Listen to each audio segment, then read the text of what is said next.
নবম পে স্কেলে ভাতাগুলো ঠিক কত টাকা বাড়ছে, বাড়ি ভাড়া ভাতা কত হবে, চিকিৎসা ভাতা কত হবে, উৎসব বোনাস কত হবে এবং সবচেয়ে গুরুত্বপূর্ণ প্রশ্ন, মূল বেতন বাড়লেও ভাতা না বাড়লে আপনার পকেটে আসলে কতটুকু পরিবর্তন আসবে। তো দেরি না করে শুরু করা যাক আজকের বিশেষ প্রতিবেদন। প্রথমেই একটু পরিষ্কার করা দরকার। অনেকে মনে করেন পে স্কেল মানে শুধু মূল বেতন বাড়া, কিন্তু একজন সরকারি কর্মচারীর মোট আয়ের হিসাব শুধু মূল বেতন দিয়ে হয় না। মূল বেতনের পাশাপাশি বাড়ি ভাড়া ভাতা, চিকিৎসা ভাতা, যাতায়াত ভাতা, উৎসব বোনাস, বৈশাখী ভাতা এই সবগুলো মিলিয়েই মোট প্যাকেজ তৈরি হয়। এবং বাস্তবতা হলো অনেক সময় মূল বেতন বাড়লেও ভাতাগুলো সেই অনুপাতে না বাড়লে মোট আয়ের পরিবর্তন হয় অনেক কম। এই বিষয়টি সাধারণ মানুষের কাছে খুব একটা পরিষ্কার নয়। আজকের ভিডিওতে এই বিষয়টি বিস্তারিত ভেঙে বলবো। প্রথমে বাড়ি ভাড়া ভাতার বিষয়টি বুঝি। বর্তমান অষ্টম পে স্কেলে বাড়ি ভাড়া ভাতা নির্ধারিত হয় মূল বেতনের উপর ভিত্তি করে। ঢাকা ও চট্টগ্রামে মূল বেতনের ৪৫%, অন্যান্য সিটি কর্পোরেশন এলাকায় ৩৫% এবং বাকি সব এলাকায় ২৫% হারে বাড়ি ভাড়া ভাতা দেওয়া হয়। এখন প্রশ্ন হল,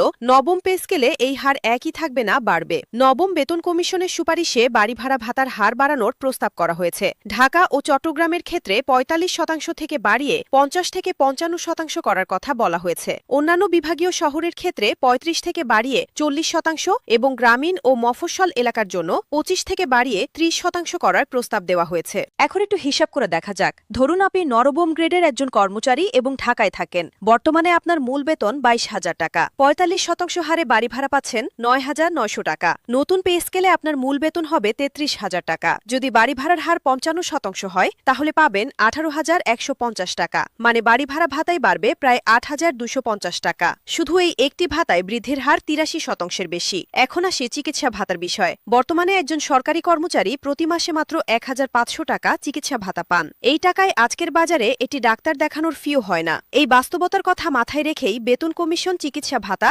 উল্লেখযোগ্যভাবে বাড়ানোর সুপারিশ করেছে। কমিশনের প্রস্তাবে চিকিৎসা ভাতা ৩ থেকে ৫,০০০ টাকায় উন্নীত করার কথা বলা হয়েছে। এর পাশাপাশি কমিশন এটি সম্পূর্ণ নতুন ব্যবস্থার সুপারিশ করেছে, সরকারি কর্মচারীদের জন্য স্বাস্থ্য বীমা চালু করা। এই স্বাস্থ্য বীমার আওতায় একজন কর্মচারী বছরে নির্দিষ্ট পরিমাণ চিকিৎসা ব্যয়ের সুবিধা পাবেন। পরিবারের সদস্যদেরও এই বীমার আওতায় আনার প্রস্তাব করা হয়েছে।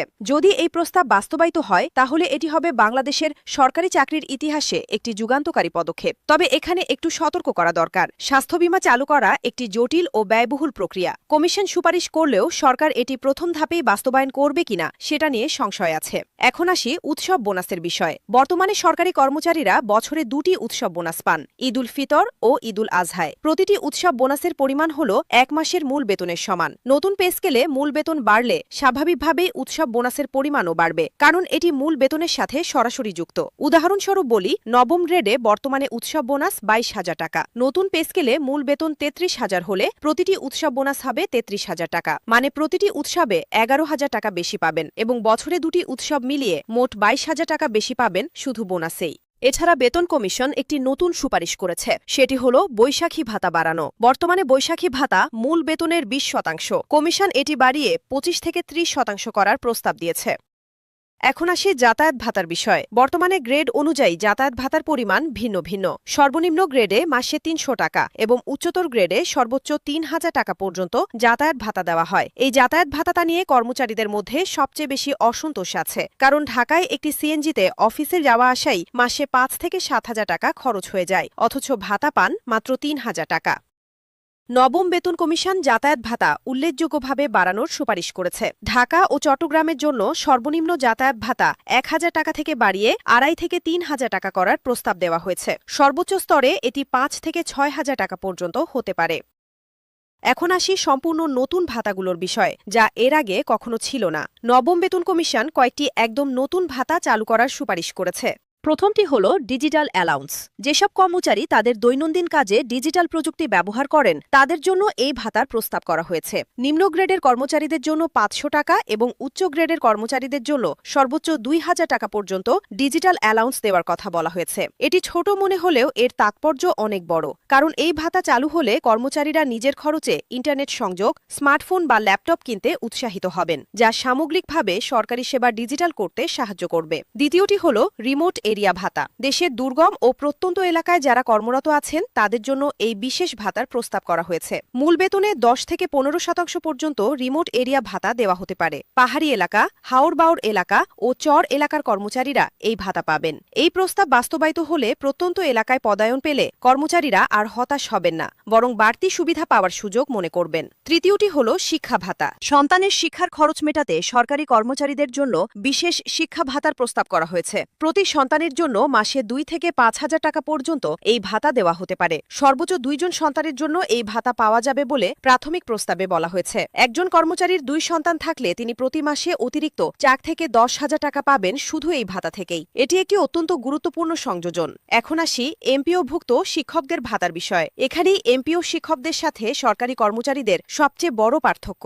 একজন এমপিও শিক্ষক সরকার থেকে শুধু মূল বেতন পান, বাড়ি ভাড়া ভাতা পান মাত্র 1,000 টাকা, চিকিৎসা ভাতা পান মাত্র 500 টাকা এবং উৎসব বোনাস পান মূল বেতনের মাত্র 25%। অথচ একজন সরকারি কর্মচারী উৎসব বোনাস পান পুরো 1 মাসের মূল বেতন। এই বৈষম্যটা কতটা বড় সেটা সংখ্যায় বুঝিয়ে বলি। ধরুন 7ম গ্রেডের একজন সিনিয়র শিক্ষক ও একজন সরকারি কর্মচারী, দুজনেরই মূল বেতন 29,000 টাকা। ঈদে সরকারি কর্মচারী পাবেন 29,000 টাকা বোনাস, কিন্তু শিক্ষক পাবেন মাত্র 7,250 টাকা। শুধু উৎসব বোনাসে বছরে পার্থক্য হয় 43,500 টাকা। এই কারণেই শিক্ষক সংগঠনগুলো শুধু মূল বেতন বাড়ানোর দাবি নয়, পূর্ণাঙ্গ উৎসব বোনাস ও সরকারি হারে বাড়ি ভাড়া ভাতার দাবিকে সমান গুরুত্ব দিচ্ছে। নবম পে স্কেলে এই ভাতার বৈষম্য কতটা কমবে সেটা এখনো নিশ্চিত নয়। তবে অর্থ মন্ত্রণালয় সূত্রে জানা গেছে, এমপিও শিক্ষকদের বাড়ি ভাড়া ভাতা 1,000 থেকে বাড়িয়ে কমপক্ষে 3 থেকে 4,000 টাকা করার বিষয়টি বিবেচনায় আছে।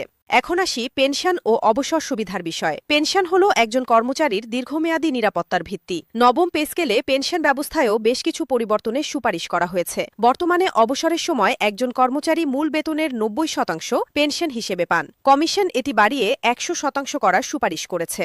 এছাড়া গ্র্যাচুইটি বা আনুতোষিকের পরিমাণ বাড়ানোর প্রস্তাবও দেওয়া হয়েছে।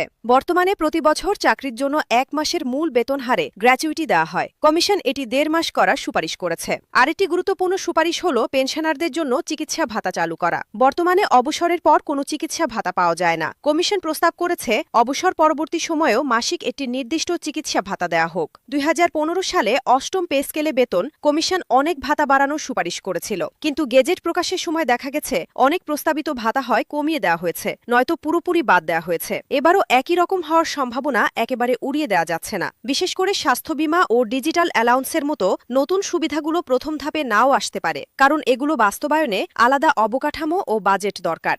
তাই আজকের দিনে সবচেয়ে বুদ্ধিমানের কাজ হল কমিশনের সুপারিশ দেখে আগ্রহী হওয়া ঠিক আছে, কিন্তু গেজেটের আগে কোনো হিসাব চূড়ান্ত না করা। এবার আসি এটি গুরুত্বপূর্ণ তুলনায়। অনেকে প্রশ্ন করেন, বেসরকারি চাকরিজীবীদের তুলনায় সরকারি কর্মচারীদের বেতন কি এখনো কম না বেশি? সত্যি কথা হলো, শুধু মূল বেতন দেখলে অনেক বেসরকারি চাকরিজীবী বেশি পান, কিন্তু সরকারি চাকরিতে বাড়ি ভাড়া ভাতা, চিকিৎসা ভাতা, পেনশন, গ্র্যাচুইটি, চাকরির স্থায়িত্ব এই সুবিধাগুলো যোগ করলে মোট প্যাকেজ অনেক সময় বেসরকারি চাকরির চেয়ে বেশি হয়। নতুন পে স্কেলে এই ব্যবধান আরও কমে আসবে। বিশেষজ্ঞরা বলছেন, নবম পে স্কেল বাস্তবায়নের পর একজন মধ্যম গ্রেডের সরকারি কর্মচারীর মোট প্যাকেজ অনেক বেসরকারি প্রতিষ্ঠানের সমপদের চেয়ে প্রতিযোগিতামূলক হয়ে যাবে। এবার আসুন মূল বিষয়গুলো আরেকবার মনে করিয়ে দিই। 1. শুধু মূল বেতন নয়, ভাতাসহ মোট প্যাকেজ হিসাব করলে নতুন পে স্কেলে বৃদ্ধির হার আরও বেশি। প্রিয় দর্শক, আজকের এই তথ্যগুলো যদি আপনার কাজে লাগে তাহলে অবশ্যই ভিডিওটিতে লাইক দিন এবং আপনার পরিচিত শিক্ষক ও সরকারি চাকরিজীবী বন্ধুদের সাথে শেয়ার করুন, কারণ অনেকেই মূল বেতনের হিসাব জানলেও ভাতার হিসাব জানেন না, তাই তারা পুরো চিত্রটা বুঝতে পারছেন না। কমেন্টে আপনারা জানাতে পারেন আপনি কোন গ্রেডে আছেন এবং ভাতাসহ হিসাব করলে আপনার মোট প্যাকেজ কত হতে পারে বলে মনে করছেন। আমরা চেষ্টা করব কমেন্টে জবাব দিতে। আমাদের চ্যানেলে বেল আইকন চেপে নোটিফিকেশন চালু রাখুন, কারণ গেজেট প্রকাশের সাথে সাথেই আমরা একটি বিশেষ লাইভ সম্প্রচার করব, যেখানে গ্রেড ও এলাকা অনুযায়ী ভাতাসহ সম্পূর্ণ প্যাকেজের হিসাব করে দেওয়া হবে। আল্লাহ হাফেজ।